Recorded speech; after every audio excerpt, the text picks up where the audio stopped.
Hi, everyone, and welcome back to Women's Splain. Today, we're going to talk about a topic near and dear to our hearts, luxury fashion, and specifically renting it. Yeah, so we're amongst quarter one earnings season. So there's definitely a lot of companies that are in this luxury subscription rental space that we would love to, talk about. And we can just start by, just chatting about the market. I think it's definitely grown a ton, especially post-pandemic. The global apparel rental market more than doubled to $6.2 billion from 2016 to 2023. So that is a huge market right now. And there's a ton of players in it, both post-IPO and also starting startups. So I think we can start out by talking a little bit about Rent-the-Runway, which I feel like we, grew up with. I've definitely been a member for a long time. And I think right now, and honestly, like right before earnings a couple of months ago, it was a penny stock. It was not doing well. The company was talking about going bankrupt, especially right after COVID. Their membership shrank 50%. And they were just not bringing in any revenues. They were just simply not profitable. They had earnings a couple of days ago, and their stock more than, went up 400%. Insane. Which is crazy. Insane. And it's like a couple of different things. I think one is the market coming back to normalization in terms of after COVID. People are, going back to work. There's a lot more live events. But something I found really interesting that Jennifer Hyman, the CEO, talked about a lot was AI and how they're leveraging AI and really focusing on marketing. So we can dive into, that further. Yeah, absolutely. And I also want to say I've always looked up to Jennifer Hyman. I think she's a fantastic female executive. I think she's guided Rent-the-Runway through a lot of challenges. It's a hard business model. It's a lot of startup money. She had a lot of trouble raising initial investment, and she continued to have a lot of trouble raising initial investment kind of throughout her period of time. And she has guided Rent-the-Runway through some big pivots. And as a rare founder who maintains her CEO position in a public company, I just want to give a shout out to her. I think she's fantastic. I think she's an absolute icon. She's a really great business great businesswoman, just absolutely amazing executive, and was the absolute originator of renting clothing idea. Absolutely, for women. And I just remember reading an article, her saying, look, she had so many friends getting married, and she was like, I literally have 20 weddings. I had to buy 20 different dresses. I can't do it. And she's like, and wow, my boyfriend, husband at the time, whatever it was, literally rents a suit and calls it a day. And so unfair. And she was like, and she wanted to start as an event company, and that's kind of where it started, which is a big reason. And honestly, I think a lot of the members originally started that way too. And then it developed more into just designer clothing. They pivoted a lot toward work clothes for women, which I think is awesome. Blazers are so expensive, and maybe you only need a suit a few times, or maybe you're in tech and you only have to dress up a few times a week, whatever it is. I think that's really great. But to see this recovery via AI, I think has been really interesting, especially in the consumer space. And to see how she's applied AI to the app. Yeah, and I think it's really fascinating how seamless it is on the app. It's basically like ChatGPT, but you're on the app, and you could say, I want to go to a picnic in the park. What should I wear? And it'll give you exactly what you want to see, especially looking at your past rentals as well. So your preferences, what you're interested in, and your size and designers that you like. And I think that is definitely the first of its kind doing that. So definitely a company that is innovative and really leveraging the current trends. And I think they've also diversified outside of just clothing. They have bags now. They have sunglasses. They have jewelry. And those are all the pieces, as you mentioned, that, you might just wear one time at an event. Totally. You're especially a clutch or something, or really featured specific piece of jewelry. And I also love that they have the option to buy too, where I've done that for sure. You've bought something and then it'll be way cheaper to buy. I've done that too. But I think what's always interesting too about Rent-the-Runway is now I think posted their new CMO. They've also really upgraded their stock. Their stock was struggling for a long time. They were losing people because of that. I think they had issues with sizing and timing. And I think also a great move they made too was they closed a lot of their stores. Also kind of post the pandemic, they had a really pushed like a brick and mortar strategy. I remember back in 2018, 2019 had opened a ton of stores across the country, and the pandemic really like just shattered that. But I think for Rent-the-Runway, it's really good for them to get back to their roots of really what they are is a rental shipping company. That's what women want. That's what they need. And like a store isn't really going to help them like find what they want, I think, because they're usually looking for something pretty specific. And so, and I think the stores are limiting. Right. And so I love seeing that. But I think a big question too around rental, even though I love the access, is a lot of time, there are a lot of companies that won't go on Rent-the-Runway because they're like, we're too exclusive. We don't want anyone being able to just rent our stuff. And my question is, I think Rent-the-Runway is upgrading it now, but how will this affect sort of the luxury allure, you think, given that anyone can kind of just rent, a Dolce & Gabbana dress? Yeah, I mean, there's two sides to it, right? I think it's increasing the access, and that's great in terms of, equality, all that good stuff. But I also think there are specific apps and companies that will kind of be created to fill that niche. So Rent-the-Runway has some sort of designer stuff, but not like super high end. But there's companies that only do high end rentals. We can talk a little bit after about Be-Rel, but that is just, the Chanels, the Guccis, the Louis, and luxury handbags. So I think there is an opportunity for these new companies to emerge to kind of fill that niche. And the people that are going to partake in that, the consumers are going to be, the consumers that are able to afford the subscription service. So I feel like it'll just be, self-weeded out type of thing in terms of like not everyone's going to be able to afford that, subscription for that Chanel bag. Yeah, for sure. I mean, Be-Rel's pretty expensive. I mean, I think even their lowest tier is like $500 a month. And it's like one item. And it's like a mid-tier bag, which is kind of like insane from my perspective. Where I'm like, well, if you just, I have 6 months of that, or not even maybe 3 months of that, you can buy a bag. Yeah. So it's absolutely preventative. But I understand because it's so expensive to buy these bags. And it's so difficult to get some of this stock. Where I really wonder what Rent-the-Runway's process is to sort of get the clothing they're offering, especially like I feel like it's difficult for them to necessarily buy like the hottest thing off the runway. It's so expensive, getting in every size. I wonder what their process is. Yeah, I don't know, but I feel like they really are reverting back to their roots, as you said, and like focusing on quality and the inventory. I know a lot of their criticism has been, as you mentioned, like not enough sizes. The quality was really, really bad. A lot of the items were not, recent on the runway. And I know recently they have more capital now to kind of invest into quality. And I mean, unfortunately, I think the reason for that is they've done a lot of reorgs, operational efficiencies, like layoffs. I think they laid off like 10% of their workforce in January. And because of that, they have excess funds to really focus on the quality, focus on their value prop, focus on the marketing, as you mentioned, with this new CMO who has a ton of experience in the tech space. I think she was the head of marketing at Afterpay beforehand. And what they really want to do now is looking at customer retention. I think when they first started out in 2018-19, they focused a lot on that. And it's really hard to like cancel the membership too. It is. You have to like talk to them. I'm like, yeah, they're like, are you sure? Or like, blah, blah, yeah. Yeah. They did that on purpose. Right, exactly. They're like, the New York Times does that too. Have you tried to cancel the New York Times subscription? I literally still haven't, like, I straight up have 2 subscriptions because canceling a New York Times subscription is like harder than like fucking escaping prison. Like, I don't know, but I swear to God, they literally put you, like, transfer you 10 times until they close. Like, every time. And you're I'll just pay for it. Like, whatever. All right. And I will pay for it until I die. Like, at this point, and like they did that on purpose, which is fine. Like, totally fine.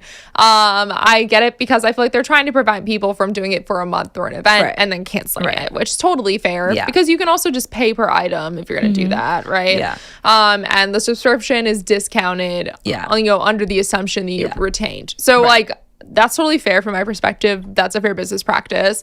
And like, I agree that they really have, you know, upgraded themselves. I mean, I think their app is so much better now. Their app like used to be pretty bad. Their user, and it was really hard to search. I think that was it, like, I just remember like the last time I used it, why I ended up canceling, was I remember searching something like really like literally black blazer, and you're like, nothing was black blazer. Like, it was literally just like the worst search I've ever seen. I was like, okay, like I literally give up. Like, I don't even understand. And so I think they really have, and I love how they're doing a lot more like edits and like the AI and everything like that. And I think that's really great. But what I do like about it too, which I think like including the access, is that I feel like it is so great for young people. Honestly, like I used Rent-the-Runway for work clothes so much when like I was coming out of college, because work clothes are just so freaking expensive, man. And also, you don't have a lot of time and you're working that much and you're an analyst. It's actually great to be able to like not have to dry clean stuff. You can throw stuff in a bag and like give it to them. It's really nice. And you like don't know your style yet, so you can try a bunch of things. And your body's kind of changing in your early 20s, like mine certainly did post college. You're trying to figure out what fits you, what's a good brand, and it's like good for experimentation, I think. Yeah, exactly. And I think what's next for them is focusing on this customer retention, getting new customer acquisition. And I think they'll probably go back to the road. I don't think they're going to open, or they should open, you know, brick and mortar stores, but they do a lot of pop-ups. And I think that's great. Yeah, which is great. And like that. Selling, you know, maybe the clothes that aren't like super high quality at a discount, getting rid of that, get the, you know, funds to invest in new clothing. I think they're on the road a lot, and I think that's in their business plan moving forward, which is great. Focusing on, you know, influencer marketing. They have a really good ambassador program that honestly like anyone can join. You don't have to like have a huge following. So I think they're really leveraging that aspect as well in terms of, you know, focusing on the average girl. I think it's just female clothing. Which is good. I mean, I don't think men are gonna rent stuff. No, I don't think they know how. Like, I honestly, like, men's clothes is such a different target, where like men just wear the same thing. Like, they honestly do. I feel like they find something, they wear it, and they have 5 of it, and they repeat. Like, it literally doesn't make sense to rent. So like, I agree, it's just the wrong market for them. But I do like it. I also think what's interesting is seeing how they are really successfully leveraging AI. I think they're the first kind of like huge consumer business to do so well. And I feel like this is going to change the landscape in a lot of these sort of similar companies, which discovery is important. I mean, I've always heard like, you know, I feel like Instagram Shop was like the first like attempt at it. Instagram Shop is like not done that well from my perspective. I don't know how to use it. I don't know how to use it. People like, well, I remember when I first learned about it, I was dating this guy who worked at Instagram, and he was a designer at Instagram. I was dating this guy who was a designer at Instagram, and he designed Instagram Shop. He did this, and he did. And I remember he was telling me about it. It was like back in 2019, and he was like, "Yeah, I mean, like we're like Amazon is like everything you'll ever need. Like we want to be like the select of Amazon. Like we want to give you your exact select thing, and it'll be right there, and it'll be absolutely curated. Like we want to be the curated Amazon. That's what we want to be. Like." Whatever. But I feel like they failed. But I feel like, honestly, the integration of AI into Rent-the-Runway is a really interesting use of that curated idea. Where it is actually good, integrated into the app and used for discovery. And like I'm excited to see how that is leveraged in some of these other large e-commerce sites for purchases that have these huge inventories that are impossible to navigate, like Net-a-Porter. Like Net-a-Porter is a good. I think Net-a-Porter's UI sucks. I think like or something like that. And I think that it is a really good example of like how to really use it. Yeah, I think it's really interesting because I remember when we were in college, like it was like 2018 or 2017, I came to New York City for like a fashion career trek, and we went to Ralph Lauren, and that was when like AI within brick and mortar was starting to boom. So like the mirror, when you like look in it, and then you can kind of like pick the different types of clothing that you like, and then they'll kind of bring it. So the idea of bringing it online was definitely not existent back then. So I wonder if now that we have this capability, can these big brands leverage it in brick and mortar as well and kind of merge everything to have that full experience? I think that's super interesting and something that's coming in the retail space. Yeah. I mean, I think an example is where like, I actually don't love the store, even though I love the brand. I think Reformation has tried to do this. Yes. Where like, I actually don't really like shopping at the store. I think it's kind of, I really don't like it. I think they are really trying to be tech forward and failing. I agree, because I actually think the Reformation store stock is very poor. Yeah. I mean, they have so little of what they have online, and it's very frustrating to like go there often like there and really not have what you want to try on. And I think like their online experience is fabulous. So it's like very odd to me. I think like them actually pivoting to that was a poor choice. Yeah. And if they're going to really kind of focus on their stores, they should have executed it in a different way. Yeah. But I think they would have been more appropriate actually for a pop-up or something, which like Rent-the-Runway does. Which is interesting going there. But like, yeah, I guess we'll see how that like sort of combines. Like the RealReal's kind of trying to do something with brick and mortar, which I don't love their stores either. I don't love their stores. They feel very overwhelming. Yeah. Obviously like a vintage, like, consignment shop, it gives that vibe, which is just, it's a difficult shopping experience, right? And I think like that hurts their brand too. So I think we'll see where that goes. But yeah, I mean, I think if it's more curated, I guess the other one we haven't really talked about too, kind of sort of in this space, is Rebag. Like that, I feel like is, I mean, it's not rental, but it's trading. Yeah. And that's pretty interesting. It's also only luxury bags, very specific. And it effectively is like cash or trade-in or swap, which is pretty interesting. Yeah.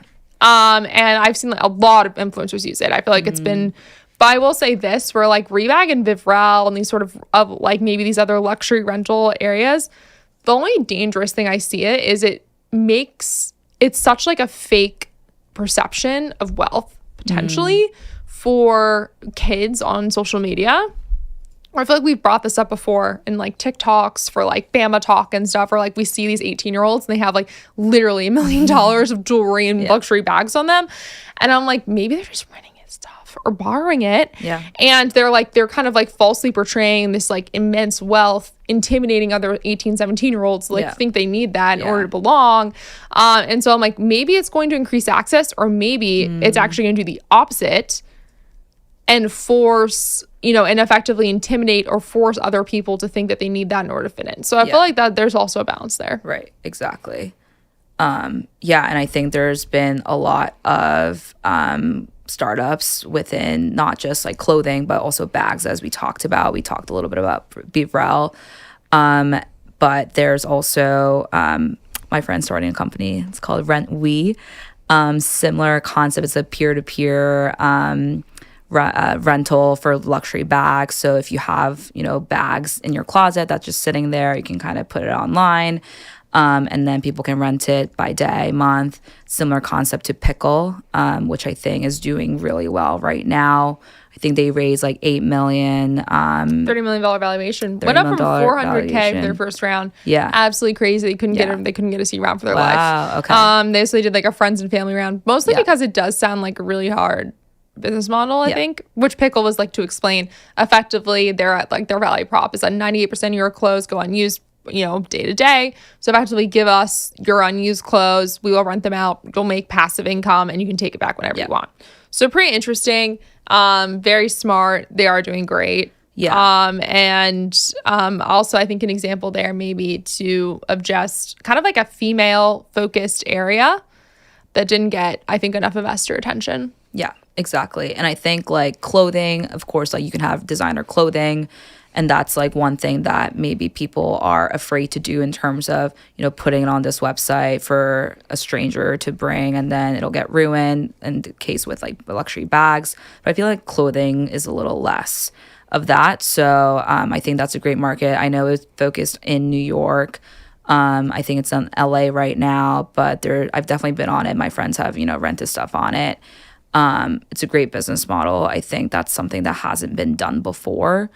And as you said, like 98% of our clothing don't get used. And we talked a lot about, you know, like weddings and special events, and it's just like you wear it one time, and it's also really great for sustainability too. It is. Yeah. And look, I also think too of like clothes are also only for one time. Also, like, I don't know, women's weight fluctuates like over time in your life. Like, I certainly have clothes in my closet that are like different weight fluctuations, in all honesty, and like fit me at different times, but I don't want to throw them out because I'm like, I don't know what's going to happen.